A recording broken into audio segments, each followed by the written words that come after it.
morning comes from the prophet Isaiah, chapter 5, beginning at verse 1.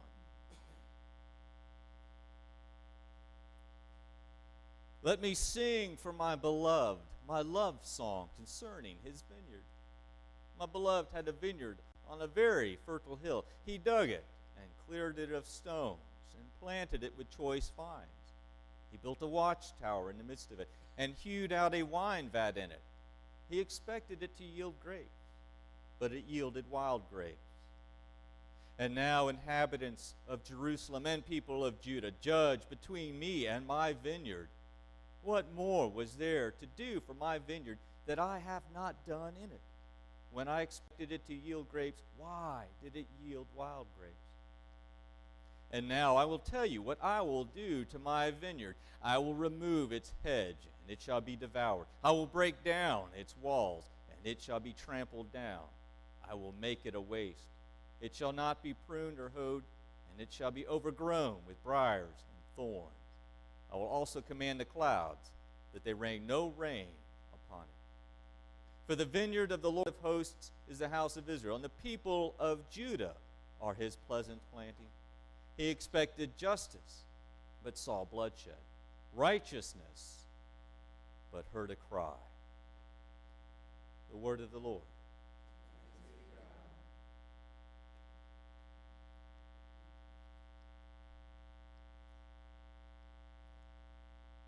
What is a vineyard? It is the sun breaking over the horizon, revealing rows of vines. It is the smell of fresh earth, the feel of cool morning air.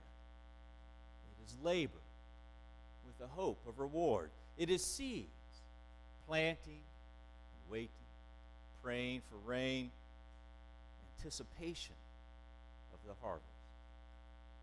The vineyard is God's chosen people, Israel, a seed planted by God. It is promises to Abraham and Sarah that the future is good. It is Joseph forgiving his brothers. It is Moses leading the slaves out of bondage. It is a nation of 12 tribes entering the promised land. It is King David dancing in joy before the ark as it returns to Jerusalem. The vineyard is the church of Jesus Christ. It is Sunday worship. It is Bible school and Bible study and rally day. It is the sharing center, mission work, the planting the seeds of the gospel. The vineyard is the gift of life, the miracle of birth, the joy of learning. It is the warm embrace of a parent that makes everything all right. It is meaningful work, loving relationships, joyful celebrations. It is Christ, and we are the branches. What then is the cry? It is the voice of the farmer. The seed has produced wild grapes. My labor has been in vain. The wine is sour. The harvest is thin. Only a few enjoy its benefits. The cry is drought. It is famine. It is plague. It is hope that has become fear. The cry is the lament of God and his people. It is the moans of the Hebrews in bondage in Egypt. It is the prophets' demands for justice. It is the exiles' plea to return to their homes. It is the psalmist's lament. My God, why have you forsaken me? It is the agony of Christ dying on the cross. The cry is the voice of God. Adam, where are you? Cain, what have you done? You are dust, and to dust you shall return. The cry is the voice of you and me. The pain of broken relationships, the agony alcoholism, mental illness, and victims of violent crime. It is the suffering and loneliness of illnesses and injury.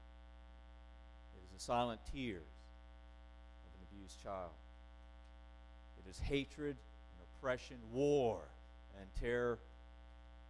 It is a loss of loved ones and the sting of death. What finally then is the love song? It is spring. It is the seeds of the harvest after a drought. It is the perseverance and faithfulness of the farmer. It is the calm after the storm, the first light after the darkest hour. The love song is a shoot from the stump of Jesse, a boy, a baby boy born in Bethlehem to lowly parents, a boy teaching in the temple, a man proclaiming about the coming of God's kingdom. It is a father celebrating when his lost son returns. It is the joy in heaven over one lost soul who is found, Lazarus coming out of the tomb, Jairus' daughter awakening from death. It is God raising Christ from the grave. It is eating with Christ when he returns. It is seeing our loved ones who have died again. The love song is our new life in Christ. It is forgiving others as Christ has forgiven us, loving others as Christ has loved us. It is music and joy at God's victory over death. It is baptizing and sharing table fellowship with all of God's people. It is reaching out to the downtrodden with compassion. It is joyfully sharing the blessings of God with all people. It is the healing of old wounds, reuniting with a loved one. It is a new reason for living, a new reason for working, a new reason for singing. It is turning the curse into a blessing, sour grapes into sweet wine. The love song is God hearing our cries, God knowing our pain, God healing our brokenness. A vineyard, a cry, and a love song. Let all God's people say,